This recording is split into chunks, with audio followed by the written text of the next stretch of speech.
Maryam. Thank you for watching. Today we're going to talk about what you need to know before you start investing.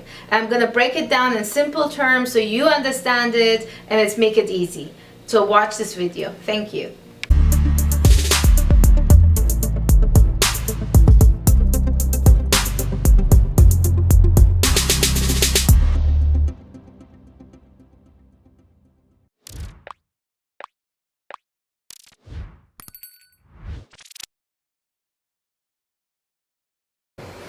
When it comes to growing your money, it doesn't really matter which company you go with or what product you're choosing. There's two things you need to know about. Every financial vehicle has two components. One is what is the tax shelter, and the second component is how your money is growing. So these are the two components that you need to understand when you're trying to save money. So the first component is the tax shelter. So all the vehicles that you know of, they fall in three different tax categories. To keep it simple, I call it the tax now, tax later, and tax advantage category. And I'm going to go into details in each category how these plans work. So tax now. When it comes to tax now vehicles, the money that's going into these type of plans, the money that's going in is post-tax dollars, meaning what? When you get a paycheck, there's a gross amount and a net amount. So the money that's going into a tax now category vehicle, that money is already taxed, so that's your net amount. So that money goes into, let's say, your checking account or a saving account, for example. And if you have, for example, an interest earning checking account, that interest at the end of the year, you're going to get taxed now because the bank will send you a 1099. So that vehicle, that's why it's called a tax now category. You pay taxes as you put in the money, and you pay taxes when you earn interest. So basically you get punched twice that year with taxes. So these are accounts like your checking account if it's earning any interest, your saving account. If you go directly to the stock market or mutual funds, money market, bonds, all these are tax now vehicles. Then we have what's called tax later, or what's called also IRS qualified plans or tax deferred plans. These plans basically have a 59.5 age clause to them. There's two age clauses that I'm gonna make you aware of. There's 59.5. That means the money that's going in is it's pre-tax dollars going into this plan, meaning the money is coming from your gross amount. It goes to, let's say, for example, your 401k, right? Your 401k is an IRS qualified plan that allows you to put pre-tax dollars into a vehicle, a gross tax deferred, and you don't have access to the money until you reach 59.5. That's when you can start having distribution of the plan.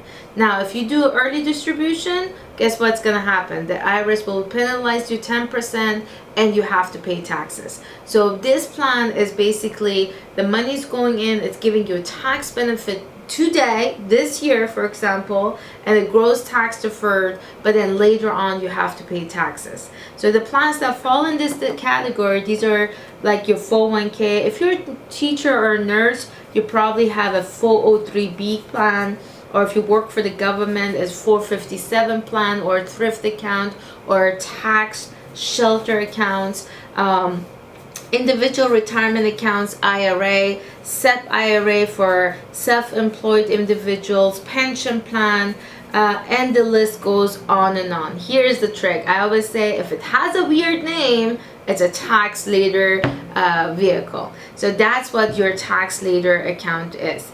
Then we have what's called the tax advantage category. Now the tax advantage category, there's only few plans that fall in this category, and the most known one is probably the Roth IRA. And the way the Roth IRA works compared to your traditional IRA, the money that's going into a Roth IRA is post-tax dollars versus your IRA is pre-tax dollars. So you're putting post-tax dollars into a Roth IRA, a gross tax deferred. It also has a 59.5 age clause, but when you start pulling money out at the end, you don't pay taxes because you already paid taxes in the beginning. So basically what you need to understand, and to keep it simple, this is how I explain it to my clients. If this is your traditional IRA and if this is your Roth IRA, so basically the money that you're putting into the traditional IRA, you get a tax break as you're putting money in. It grows tax deferred, but when you start pulling money out after age 59 half, 100% of this account is taxable. That's why it's very important to understand how these plans work and use them for the benefits, and you need to understand how to strategically take money out when you're investing in pre-tax dollar vehicles that give you tax deferral. The Roth IRA, basically the way it works, you pay taxes as you're putting the money in, but this is the portion where you get a break. So you don't pay tax, you pay taxes in the beginning, but on the gains, this portion, you don't pay taxes.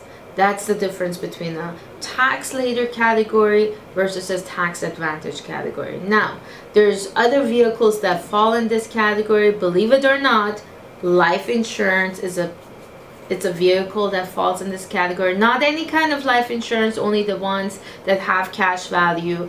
And I will go into that more in details, what to look out for, and if that's a good, suitable plan for you.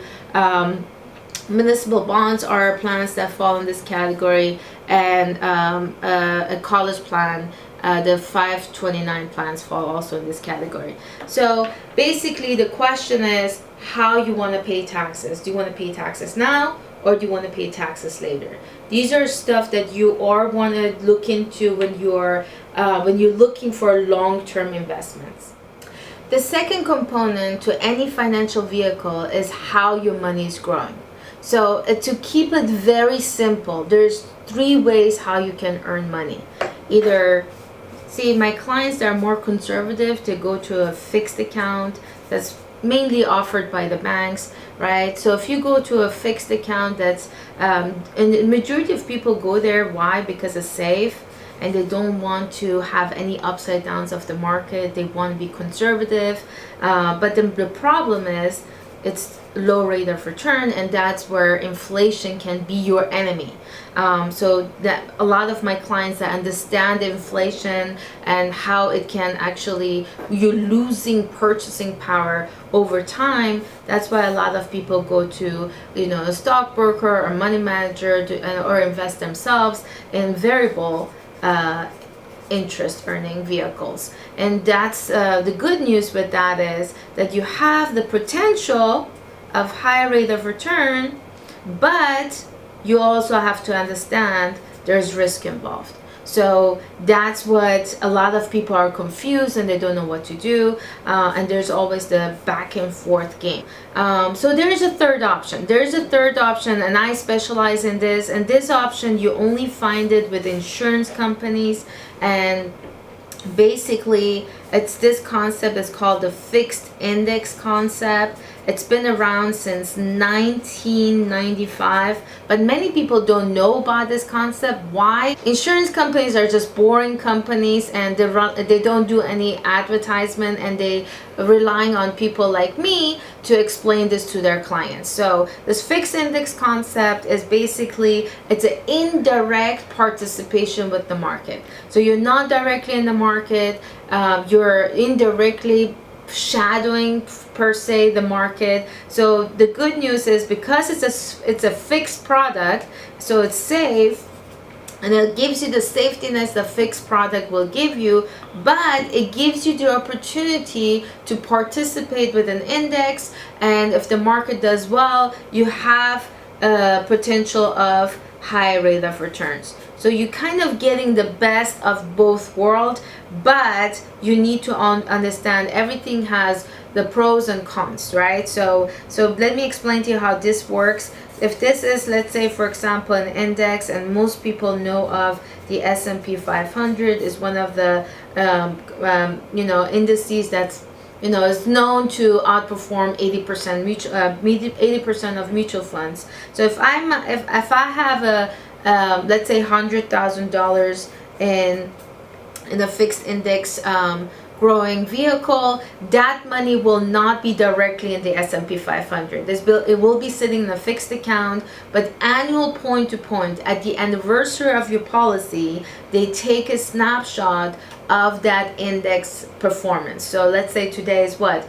Let's say we are, and I'm just throwing a date out, so let's say it's April 15 today, and next year, what they do, but at the anniversary of your plan, April 15, from April 15, they take a snapshot of how that index performed. And if it was a gain, let's say for example a 10% gain, at the anniversary of your policy, that you get credit of that 10%. So now you have 110,000.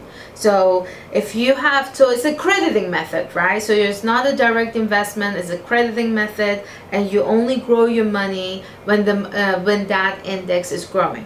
But the good part of this is that if you have a negative performance, let's say the S&P 500 does a next year, the anniversary of the following year, does a negative 10%, what's happening with your money, you have 100% principal protection, and you're not losing a dime.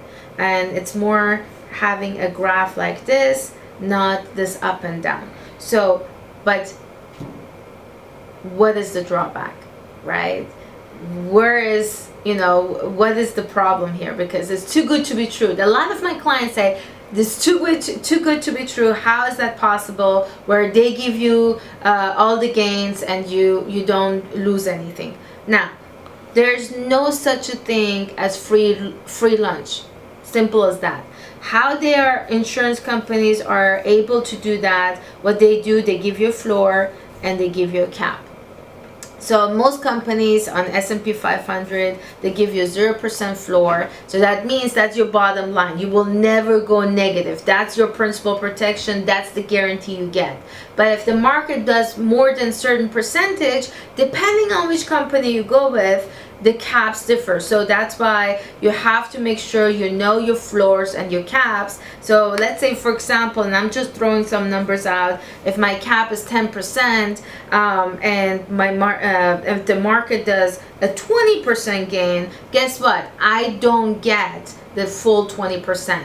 I only get my interest credited up to my cap, and anything above that, that's how the insurance companies make money, and that's how they're also able to, one of the ways that they are able to, ensure you that when there's a negative performance, that you don't participate on those negative years. So the worst thing that can happen to you with this strategy, that 1 year you don't earn anything.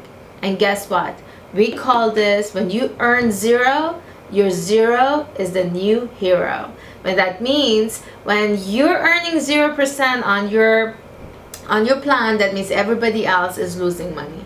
So that's how this concept works. I like this concept a lot, especially for long-term investments and plans that you don't want to take a lot of risks. I am a huge believer of diversification, and you need to have money in different financial vehicles and let it grow, especially when you're young and you want to accumulate. If you have a good money manager and they do a good job, it's good to be in the stock market and have somebody help you with that.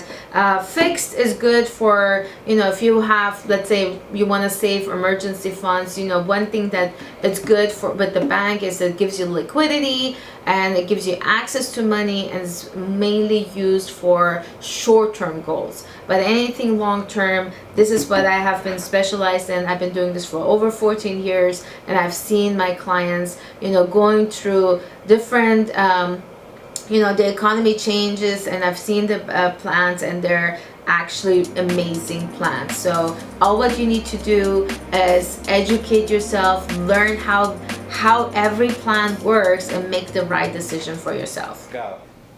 Thank you for watching my video. I hope you liked it. If you liked it, subscribe, like, and don't forget to hit that button, just smash it and tell all your friends, because I'm counting on you and I need your support. Until then, auf Wiedersehen.